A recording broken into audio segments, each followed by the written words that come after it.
ಈ ತಿಂಗಳಿಗೆ ದೇವರು ಕೊಟ್ಟಿರುವ ವಾಗ್ದಾನ ಪ್ರಯೋಜನಕರವಾದ ತಿಂಗಳು. The month of profitable, the month of profitable, ಪ್ರಯೋಜನಕರವಾದ ತಿಂಗಳು ಫೆಬ್ರವರಿ 2026. ಕುಳಿತುಕೊಳ್ರಿ, ಪಕ್ಕದಲ್ಲಿ ಇರೋರು ಕೈ ಕೊಟ್ಟು ಹೇಳ್ರಿ, ನೀವು ಪ್ರಯೋಜನಕ್ಕುಳ್ಳವರು ಅಂತ.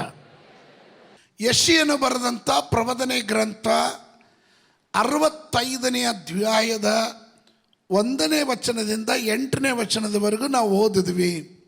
8ನೇ ವಚನ ಈ ತಿಂಗಳಿಗೆ ಬೇಕಾದಂಥ ಸಂದೇಶದ ಮೂಲ ವಾಕ್ಯವಾಗಿರುತ್ತದೆ. ದ ಮಂತ್ ಆಫ್ ಪ್ರಾಫಿಟಬಲ್, ಪ್ರಯೋಜನಕರವಾದ ತಿಂಗಳು. ಯೆಶಾಯನು ಬರೆದಂಥ ಪ್ರವಾದನೆ ಗ್ರಂಥದಲ್ಲಿ ಈ ಭಾಗವನ್ನು ನಾವು ಓದಿದಂಥ ಭಾಗದಲ್ಲಿ 2 ರೀತಿಯನ್ನು ನಾವು ಗಮನಿಸ್ಬೋದು. ಒಂದು, ನ್ಯಾಯ ತೀರ್ಪನ್ನು ಕುರಿತು ಮಾತನಾಡ್ತಾ ಇದ್ದಾರೆ. 2, ರಿಸ್ಟರೇಷನ್. ಒಂದು ಜಡ್ಜ್ಮೆಂಟು, ಮತ್ತೊಂದು ರಿಸ್ಟರೇಷನ್. ನಿಮ್ಮನ್ನು ಪುನಃಸ್ಥಾಪನೆ ಮಾಡುವ ಕುರಿತಾಗಿ ಇಲ್ಲಿ ನಾವು ಕಾಣುವಂಥರಾಗಿದ್ದೇವೆ ಆಲೋಚನೆ. ಇದನ್ನು ಯಾರ ಬಳಿ ಮಾತನಾಡ್ತಾ ಇರೋದು? ಪ್ರವಾದಿ ಅಂದಾಗ ಮೌತ್ ಪೀಸ್, ದೇವರ ಬಾಯಿಯಾಗಿರ್ತಾನೆ. ಇಲ್ಲಿ ಪ್ರವಾದಿಯ ಮೂಲಕ ದೇವರು ಇಸ್ರಾಯೇಲ್ ಜನರೊಟ್ಟಿಗೆ ಮಾತನಾಡ್ತಾ ಇದ್ದಾನೆ. ಇವರು ಯಾರು? ಇಸ್ರಾಯೇಲ್ ಜನರು ಸ್ವಕೀಯ ಪ್ರಜೆ, ದೇವರು ಆದುಕೊಂಡಂಥ ಜನಾಂಗ, ದೇವರ ನಾಮಕ್ಕಾಗಿ ಪ್ರಯೋಜನಕ್ಕೆ ಬರಬೇಕಾದ ಜನಾಂಗದವರು. ಆದರೆ ಇವರು ದೇವರಿಗೆ ವಿರುದ್ಧವಾದಂಥ ಅವಿದ್ಯತ್ವದಲ್ಲಿ ನಡೆಯುವವರಾಗಿ, ದೇವರ ಆಲೋಚನೆಗೆ ತದ್ವಿರುದ್ಧವಾಗಿ ನಡೀತಾ ಇದ್ರು, ಮೊಂಡುತನದಲ್ಲಿ ನಡೀತಾ ಇದ್ರು. ನೀವು ಓದಿದಂಥ ವಾಕ್ಯಗಳಲ್ಲಿ ಗಮನಿಸಿದ್ರೇನೋ, ದೇವರನ್ನ ಡೈಲಿ ಅವ್ರನ್ನ ಕೋಪಕ್ಕೆ, ದೇವರನ್ನ ಕೋಪ ಬರಿಸೋ ಹಾಗೆ ನಡ್ಕೊಳ್ತಾ ಇದ್ರು.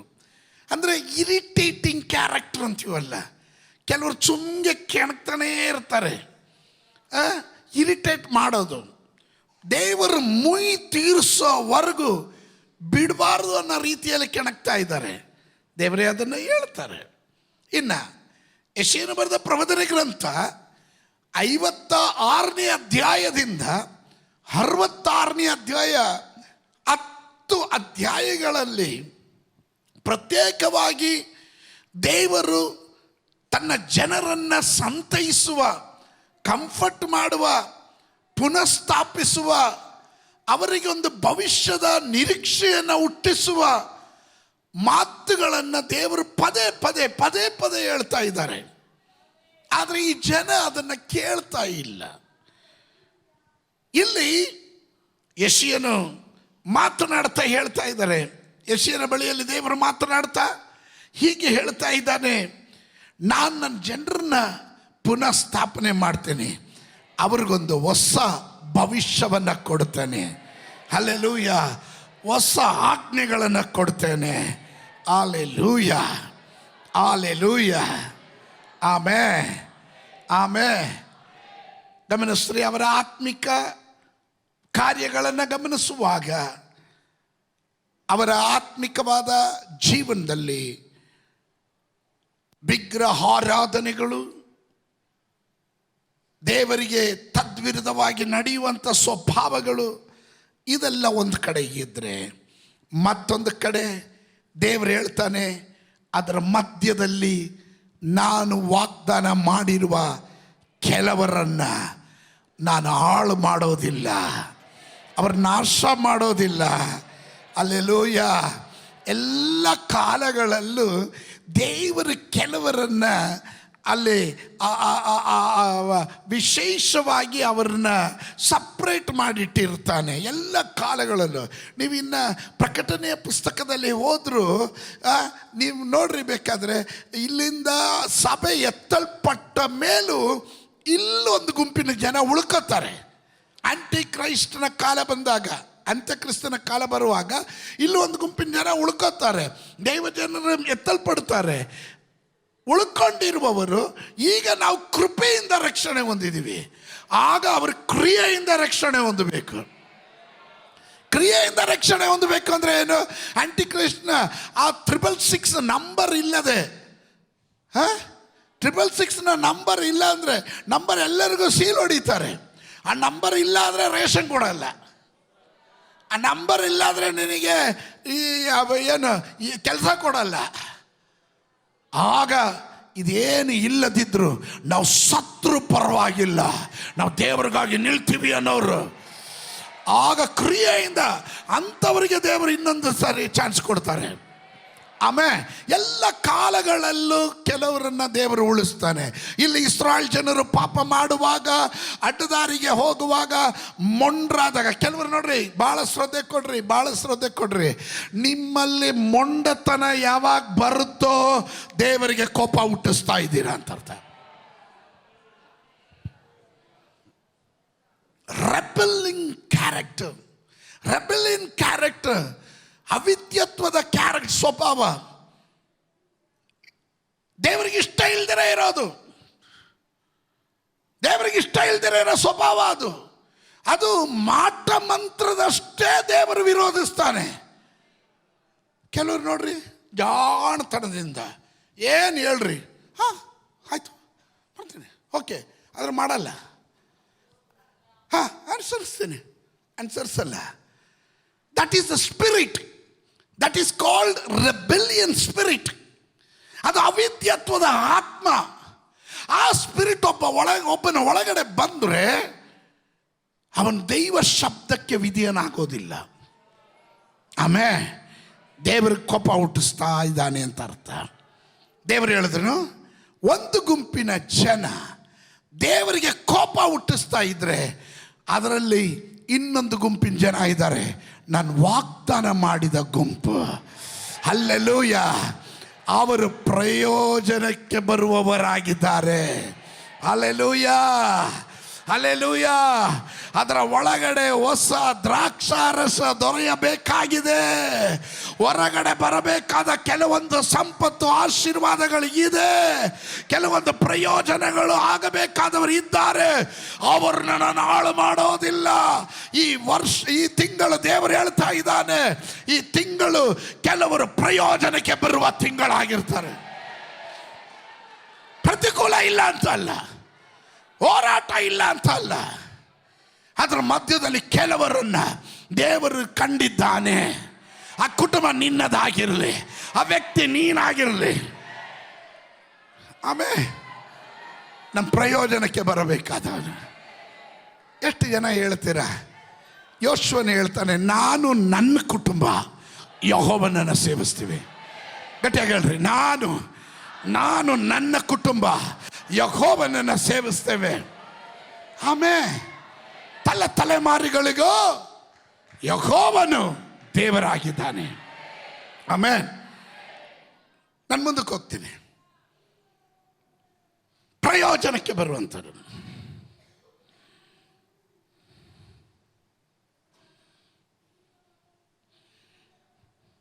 ಕೆಲವೊಮ್ಮೆ ದೇವರನ್ನ ಹುಡುಕದೆ ದಾರಿ ತಪ್ಪಿ ಹೋಗ್ತಾರೆ. ಅಂಥವ್ರನ್ನ ದೇವರು ಬಿಡ್ತಾ ಇಲ್ಲ ನೋಡ್ರಿ. ಈ 1ನೇ ವಾಕ್ಯ ಹೋದ್ರಿ, 1ನೇ ವಾಕ್ಯ, ವಿಜ್ಞಾಪಿಸಿಕೊಳ್ಳದವರಿಗೂ ಪ್ರಸನ್ನನಾಗಿದ್ದನು.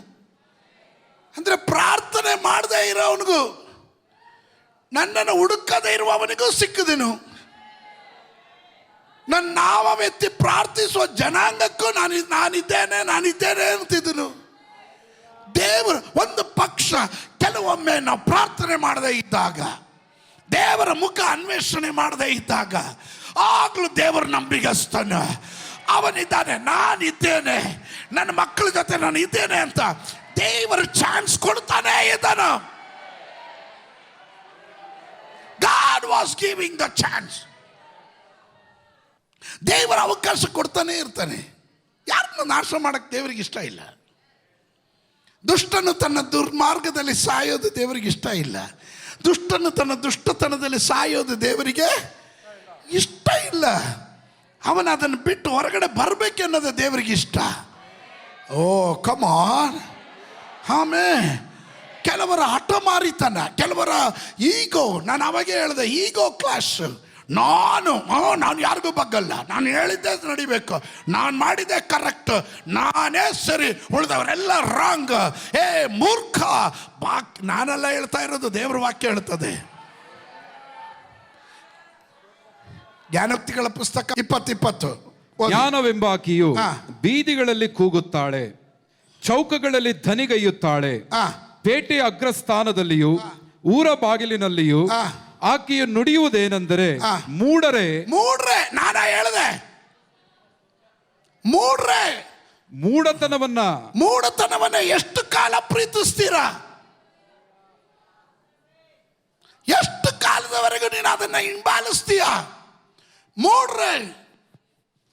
ಮೂರ್ಖರೇ, ದಡ್ರೆ, ಎಷ್ಟು ಕಾಲ? ವಾಕ್ಯ ಕೇಳಿನು ಮಂದತೆಯಿಂದ ತಲೆಗೆ ಹೋಗದೆ ಇರೋರ ತರ ಇದ್ದೀರಲ್ಲ. ಸ್ತೋತ್ರ.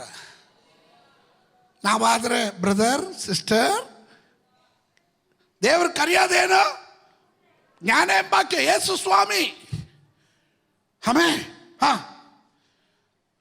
ಮೂಢತನವನ್ನು ಎಂದಿನ ತನಕ ಪ್ರೀತಿಸುವಿರಿ? ಧರ್ಮ ನಿಂದಕರು ನಿಂದಿಸುವುದಕ್ಕೆ ಎಷ್ಟು ಕಾಲ ಇಷ್ಟಪಡುವರು?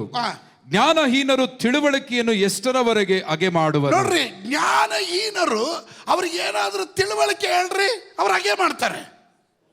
ನೀವು ಸ್ತೋತ್ರ ಹೇಳಲಿಲ್ವಾ? ಜ್ಞಾನಹೀನರು ತಿಳುವಳಿಕೆಯನ್ನು ಹಾಗೆ ಮಾಡ್ತಾರೆ. They won't listen. ಅವ್ರು ಕೇಳೋದಿಲ್ಲ. ಅವ್ರಿಗೆ ಏನಾಗುತ್ತೆ, ನೀನು ಯಾರು ಹೇಳಕ್ಕೆ?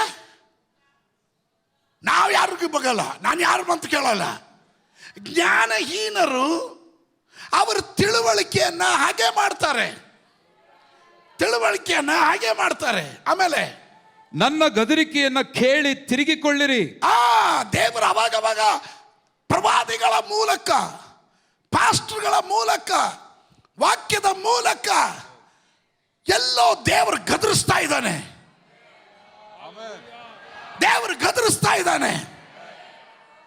ವಾರ್ನಿಂಗ್ ಕೊಡ್ತಾ ಇದ್ದಾನೆ. ತಿರ್ಕೊಳ್ರಿ, ವಾಪಸ್ ಬನ್ರಿ. ಇಗೋ, ನಿಮ್ಮ ಮೇಲೆ ನನ್ನ ಆತ್ಮವನ್ನ ಸುರಿಸಿ ನನ್ನ ಮಾತುಗಳನ್ನು ನಿಮಗೆ ತಿಳಿಯಪಡಿಸುವೆನು. ಇಗೋ, ನಿಮ್ಮ ಮೇಲೆ ನನ್ನ ಆತ್ಮವನ್ನ ಸುರಿಸಿ. ಹಾಗಾದ್ರೆ God is willing to pour His Spirit on you. ನಿನ್ನ ಮೇಲೆ ತನ್ನ ಆತ್ಮವನ್ನ ಸುರಿಸೋದಕ್ಕೆ ದೇವರು ಕಾಯ್ತಾ ಇದ್ದಾನೆ. ನಿನ್ನ ಒಳಗಡೆ ದೇವರು ಉತ್ತಮವಾದ ದ್ರಾಕ್ಷಾರಸವನ್ನು ಕಂಡಿದ್ದಾನೆ. ಆದರೆ ನನ್ನ ಜನರು ಜ್ಞಾನಹೀನರಾಗಿ ಅವರು ಹಾಳಾಗುತ್ತಾ ಇದ್ದಾರೆ.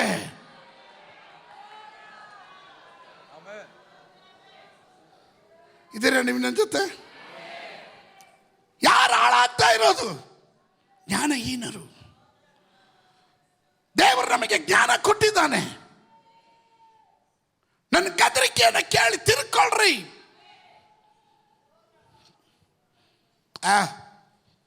ಅದು ನನಗಲ್ಲ, ಪಕ್ಕದಲ್ಲಿರೋರಿಗೆ ಯಾರಿಗೂ ಹೇಳಿದ್ದು. ಸ್ತೋತ್ರ. ಪ್ರವಾದಿ ನಿನ್ನ ಹೆಸರು ಹಿಡಿದು ಕರೆದ್ರು ಅವಾಗ ಕೆಲವರು ನನ್ನ ಹತ್ರ ಪ್ರವಾದಿಗಳು ಹೇಳು ನಮ್ಮಲ್ಲ. ಆ ಪ್ರವಾದಿ ಸುಳ್ಳು ಪ್ರವಾದಿ. ಮೊಂಡುತನ. ನನ್ನ ಗದರಿಕೆಯನ್ನು ಕೇಳಿ ತಿರುಕೊಳ್ರಿ. ನೀನು ನೋಡೋ ಭಾಗ ಅಲ್ಲ ದೇವರು ನೋಡೋದು. ನೀನು ಆರಂಭ ನೋಡ್ತಾ ಇದೀಯ, ದೇವರ ಅಂತ್ಯ ನೋಡ್ತಾ ಇದ್ದಾನೆ. ದೇವರು ನೀನು ನಾಶವಾಗದೇ ಇರೋದಕ್ಕೋಸ್ಕರ ಅವನ ಅವಕಾಶ ಕೊಡ್ತಾ ಇದ್ದಾನೆ. ನೀನು ನಾಶ ಆದಮೇಲೆ ಬುದ್ಧಿ ಕಲಿತೀನಿ ಅಂತ ಇರಬೇಡ, ಬೇಗನೆ ತಿರುಗಿಕೋ. ಅಲ್ಲಲ್ಲಿ ಅವನು ಗದರಿಸ್ತಾ ಇದ್ದಾನೆ, ತಿರುಗಿಕೋ ಬೇಗ. ಆಮೇಲೆ ನನ್ನ ಬುದ್ಧಿವಾದವನ್ನು ಲಕ್ಷ್ಯಕ್ಕೆ ತಾರದೆ ನನ್ನ ತಿದ್ದುಪಾಠವನ್ನು ಬೇಡವೆಂದು ತಳ್ಳಿಬಿಟ್ಟಿದ್ದೀರಿ. ಆದ ಕಾರಣ ಬಿರುಗಾಳಿಯಂತೆ ಅಪಾಯವು, ತೂಫಾನಿನಂತೆ ಆಪತ್ತು ಬಂದು. ಈ ಬಿರುಗಾಳಿಯಂತೆ ಅಪಾಯವು, ಬಿರುಗಾಳಿ ಬಂದ್ರೆ ಇವರು ನೀತಿವಂತರು, ಇವ್ರು ಪಾಪಿಗಳು, ಇವ್ರು ಶ್ರೀಮಂತರು, ಇವ್ರು ಬಡವ್ರ ಮನೆ ಎಲ್ಲ ಕೊಚ್ಕೊಂಡು ಹೋಗೋಣ, ಶ್ರೀಮಂತರು ಉಳಿಸೋಣ. ಬಿರುಗಾಳಿಗೆ ಏನಾದರೂ ಇದೆಯಾ?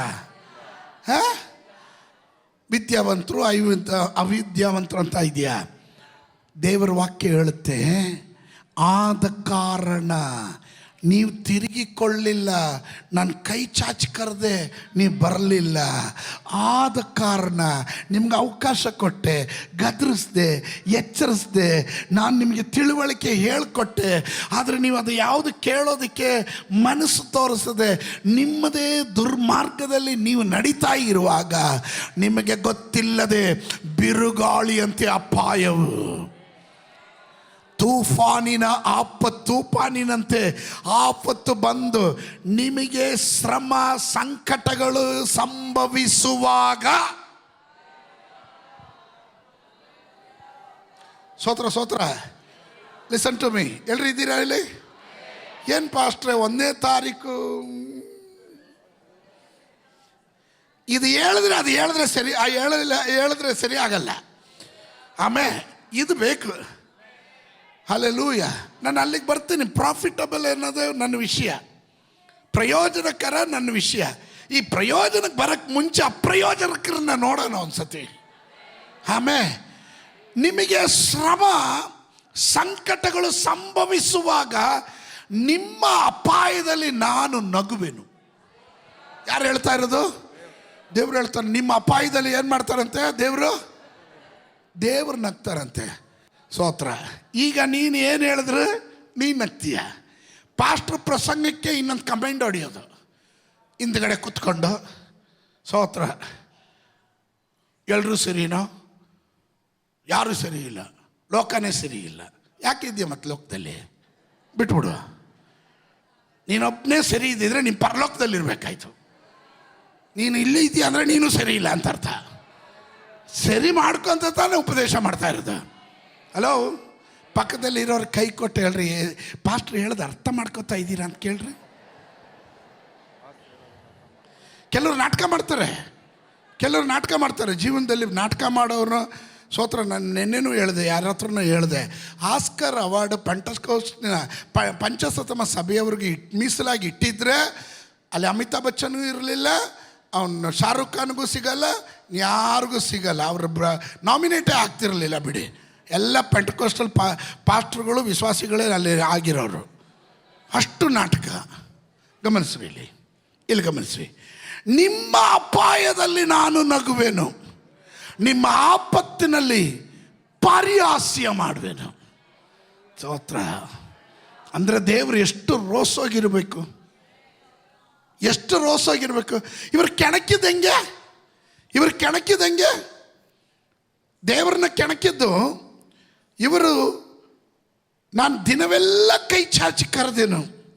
ಈ ಜನರು ವನಗಳಲ್ಲಿ ಯಜ್ಞ ಮಾಡ್ತಾ ಇಟ್ಟಿಗೆಯ ವೇದಿಯ ಮೇಲೆ ಧೂಪ ಹಾಕುತ್ತಾ, ಪ್ರಮಾಣ ಇಟ್ಟಿಗೆಯ ವೇದಿ ಅಲ್ಲ, ದೇವರ ಪ್ರಮಾಣ ಕಲ್ಲು. ಆಮೇಲೆ ಕಲ್ಲು ಕೆತ್ತನೆ ಕೆಲಸ ಮಾಡಿರಬಾರ್ದು. ಸ್ತೋತ್ರ. ಕಲ್ಲಿನ ಆ ವೇದಿಕೆ ಎಷ್ಟು ಎತ್ತರ ಇರಬೇಕಂತ ದೇವ್ರು ಹೇಳಿದ್ದಾರೆ. ಅದ್ರ ಮೇಲೆ ನೀವು ಹತ್ತು ಹೋಗಂಗಿರಬಾರ್ದು. ಸ್ತೋತ್ರ. ಎಲ್ಲದಕ್ಕೂ ದೇವರು ಚೌಕಟ್ಟನ್ನು ಕೊಟ್ಟಿದ್ದಾರೆ. ಸಭೆ ಅಂದರೆ ಎಲ್ಲದಕ್ಕೂ ಪ್ರಮಾಣ ದೇವರಿಟ್ಟಿದ್ದಾನೆ. ಆರಾಧನೆಗೆ ಕ್ರಮ ಇಟ್ಟಿದ್ದಾನೆ, ಸಭೆಗೆ ಕ್ರಮ ಇಟ್ಟಿದ್ದಾನೆ.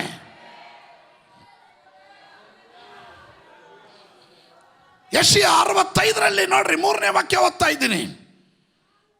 ಈ ಜನರು ವನಗಳಲ್ಲಿ ಯಜ್ಞ ಮಾಡ್ತಾರೆ, ಇಟ್ಟಿಗೆಯ ವೇದಿಯ ಮೇಲೆ ಧೂಪ ಹಾಕುತ್ತಾ ಗೋರಿಗಳಲ್ಲಿ ಕೂತ್ಕೊಳ್ತಾರೆ. ಗೋರಿ ಅಂದ್ರೆ ಏನು? ಹಳೆ ಒಡಂಬಡಿಕೆ ಪ್ರಮಾಣ ಏನು ಗೊತ್ತಾ? ಶವ ಮುಟ್ಟಿದ್ರೆ ಅವನ ಅಶುದ್ಧ. ಗೋರಿಗಳಲ್ಲಿ ಕುಳಿತುಕೊಳ್ತಾರೆ. There is no suppression. ಏನ್ ಬೇಕಾದ್ರೂ ಮಾಡು, ಡಾಮ್ ಡೂಮ್ ಡಯಾಡುಸ. ಸ್ತೋತ್ರ. ಇವರು ಗುಪ್ತ ಸ್ಥಳಗಳಲ್ಲಿ ರಾತ್ರಿ ಕಳೆಯುತ್ತಾ ಹಂದಿಯ ಬಾಡೂಟ ತಿನ್ನುತ್ತಾ, ಹಳೆ ಒಡಂಬಡಿಕೆ ಪ್ರಮಾಣದಲ್ಲಿ, ಹೊಸ ಒಡಂಬಡಿಕೆ ಪ್ರಮಾಣದಲ್ಲಿ ನಾನು ಹೇಳ್ತಾ ಇಲ್ಲ, ಸ್ತೋತ್ರ. ಹಳೆ ಒಡಂಬಡಿಕೆ ಪ್ರಮಾಣದಲ್ಲಿ ಹಂದಿ ಅಶುದ್ಧವಾದ ಒಂದು ಪ್ರಾಣಿ. ಆಮೇಲೆ ಹಂದಿಯ ಬಾಡು ತಿನ್ನುತ್ತಾ ಅಸಹ್ಯ ಪದಾರ್ಥಗಳ ಸಾರನ್ನು ತಮ್ಮ ಗಂಗಳಗಳಲ್ಲಿ ಬಳಸ್ಕೊಳ್ತಾ ಅಲ್ಲಿ ನಿಂತರು.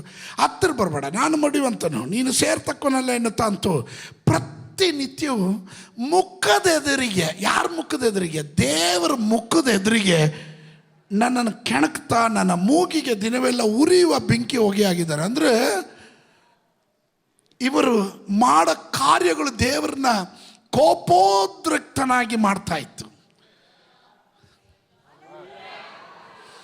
Praise God, hallelujah. ದೇವರನ್ನ ಕೆಣಕ್ತಾ ಇತ್ತು. ಇವೆಲ್ಲ ಶಾಸನವಾಗಿ ನನ್ನ ಕಣ್ಣೆದುರಿಗಿದೆ, ನಾನು ಮುಯಿ ತೀರಿಸುವ ತನಕ ಸುಮ್ಮನೆ ಇಲ್ಲ ನಾನು. ಈಗ ದೇವರು ಹೇಳ್ತಾನೆ, ನಾನು ಮುಯಿ ತೀರಿಸೋವರೆಗೂ ಸುಮ್ಮನೆ ಇರಲ್ಲ. ಏನು ಪಾಸ್ಟ್ರೆ, ಫೆಬ್ರವರಿ ತಿಂಗಳಲ್ಲಿ ಆಶೀರ್ವಾದದ ವಚನ ನುಡಿತೀರಾ ಅಂದರೆ ನೀವು ನ್ಯಾಯ ತೀರ್ಪಿನ ವಚನಗಳನ್ನು ಹೇಳ್ತಾ ಇದ್ದೀರಾ. ಆಮೇ ಆಮೇ, ಹಲ್ಲೆಲೂಯಾ ಹಲ್ಲೆಲೂಯಾ. ದೇವರು, ಈ ಜನ ಎಷ್ಟು ಮೊಂಡರು. ಬನ್ನಿ ಜ್ಞಾನೋಕ್ತಿಗಳ ಪುಸ್ತಕಕ್ಕೆ ಬನ್ನಿರಿ. ತುಫಾನಿನ ಹಾಗೆ ಆಪತ್ತು ಬಂತು, ನಿಮಗೆ ಶ್ರಮ ಸಂಕಟಗಳು ಸಂಭವಿಸುವಾಗ ನಿಮ್ಮ ಅಪಾಯದಲ್ಲಿ ನಾನು ನಗುವೆನು, ನಿನ್ನ ಆಪತ್ತಿನಲ್ಲಿ ನಾನು ಪರಿಹಾಸ್ಯ ಮಾಡುವೆನು. ಆಗ ಅವರು ನನಗೆ ಮೊರೆ ಇಟ್ಟರು, ನಾನು ಉತ್ತರ ಕೊಡೆನು. ನನ್ನನ್ನು ಆತುರದಿಂದ ಹುಡುಕಿದ್ರು, ನಾನು ಕಾಣಿಸೆನು. ಯಾಕಂದರೆ ಯೆಹೋವನ ಭಯಭಕ್ತಿಗೆ ಮನಸ್ಸಿಲ್ಲದೆ ತಿಳುವಳಿಕೆಯನ್ನಾಗೆ ಮಾಡಿದ್ರು. ದ ಪ್ರಾಬ್ಲಮ್ ಹೇಳಿದ ಮಾತು ಕೇಳಲಿಲ್ಲ. ಕೂಗಿ ಕೂಗಿ ಹೇಳಿದ್ವಿ, ಕೇಳಲ್ವೇ? ತಿಳುವಳಿಕೆ ಬೇಡ, ನಮ್ಗೆ ಯಾರು ಹೇಳೋದು ಬೇಡ, ನಮಗೆಲ್ಲ ಗೊತ್ತಿದೆ, ನಾವು ಕರೆಕ್ಟು.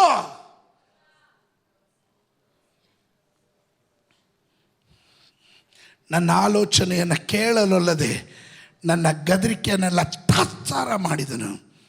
ಆದುದರಿಂದ ಅವರು ತಮ್ಮ ನಡತೆಯ ಫಲವನ್ನು ಅನುಭವಿಸಿ ಸ್ವಂತ ಕುಯುಕ್ತಿಗಳನ್ನೇ ಹೊಟ್ಟೆ ತುಂಬ ಉಣ್ಣಬೇಕಾಗುವುದು. ಮೂಢರು ತಮ್ಮ ಉದಾಸೀನತೆಯಿಂದಲೇ ಹತರಾಗುವರು, ಜ್ಞಾನಹೀನರು ತಮ್ಮ ನಿಶ್ಚಿಂತೆಯಿಂದಲೇ ನಾಶವಾಗುವರು. ನನ್ನ ಮಾತಿಗೆ ಕಿವಿಗೊಡುವವನಾದರೂ ಸ್ವಸ್ಥವಾಗಿರುತ್ತ ಯಾವ ಕೇಡಿಗೂ ಭಯಪಡದೆ ಹಲ್ಲೆಲೂಯಾ ಸುರಕ್ಷಿತನಾಗಿರುತ್ತಾನೆ ಎಂಬುದೇ. Amen, hallelujah. ಎರಡು ವಿಭಾಗವನ್ನು ಕುರಿತು ನಾನು ಮಾತನಾಡ್ತಾ ಇದ್ದೀನಿ. ಒಂದು ದೇವರಿಗೆ ರಬ್ಬೆಲ್ ಆಗಿರುವ ಗುಂಪು, ಇನ್ನೊಂದು ದೇವರಲ್ಲಿ ಭಯಭಕ್ತಿ ಉಂಡ ಬರುವಂಥ ಗುಂಪು, ದೇವರಿಗೆ ವಿಧಿಯತ್ವ ತೋರಿಸುವ ಗುಂಪು. God judging rebellion, god preserving is servants. ದೇವರು ತನ್ನ ಸೇವಕರನ್ನು ಸಂರಕ್ಷಣೆ ಮಾಡ್ತಾನೆ, ದುಷ್ಟರನ್ನು ಅವನ ನ್ಯಾಯ ತೀರ್ಪು ಮಾಡ್ತಾನೆ. Hallelujah hallelujah. ನೋಡ್ರಿ, 65ನೇ ಅಧ್ಯಾಯದ 8ನೇ ವಾಕ್ಯದಲ್ಲಿ what looks unprofitable in the natural may be pregnant with blessing in the spirit. ಕೆಲವೊಮ್ಮೆ ಹೊರಗಡೆ ನೋಡಿದಾಗ, ಇಲ್ಲಿ ಒಂದು ಚಿತ್ರ ನೋಡ್ರಿ, ರಸ ದೊರೆಯಬಹುದಾದ ದ್ರಾಕ್ಷಿಯ ಗೊಂಚಲನ್ನು ಒಬ್ಬನು ನೋಡಿ. ದ್ರಾಕ್ಷಿಯ ಗೊಂಚಲನ್ನು ನೋಡಿದ್ರೆ ಅದು ಹುಳಿನ ಸೀನ, ಇದು ಹೆಂಗಿದೆ, ಇದರಲ್ಲಿ ಟೇಸ್ಟ್ ಇದೆಯಾ ಅಂತ ಗೊತ್ತಾಗಲ್ಲ. ಗೊಂಚಲು ನೋಡಿ ಕೆಲವರು ವಿಧಿಸ್ತಾರೆ. ಆದರೆ ದೇವರು ಹೇಳ್ತಾನೆ, ಗೊಂಚಲು ನೋಡಬೇಡ್ರಿ, ಇದರಲ್ಲಿ ದ್ರಾಕ್ಷಿಯ ರಸ ಭಾಳ ಇದೆ. ರಸ ದೊರೆಯಬಹುದಾದ ದ್ರಾಕ್ಷಿಯ ಗೊಂಚಲಿದೆ. ನೀನು ನಾನು ಪ್ರಯೋಜನಕ್ಕೆ ಬರಬೇಕಾದ ಗೊಂಚಲು ನಾವುಗಳು. ಆ ಸ್ತೋತ್ರ ಹೇಳದೆ ಇದ್ದಾಗ ನನಗೊಂದು ಸಂಶಯ. ಹಲ್ಲೆಲೂಯ. ಮನುಷ್ಯ ನೋಡೋದು ಬೇರೆ, ದೇವರು ನೋಡೋದು ಬೇರೆ. ಮನುಷ್ಯ ವಿಧಿಸೋದು ಬೇರೆ, ದೇವರು ವಿಧಿಸೋದು ಬೇರೆ.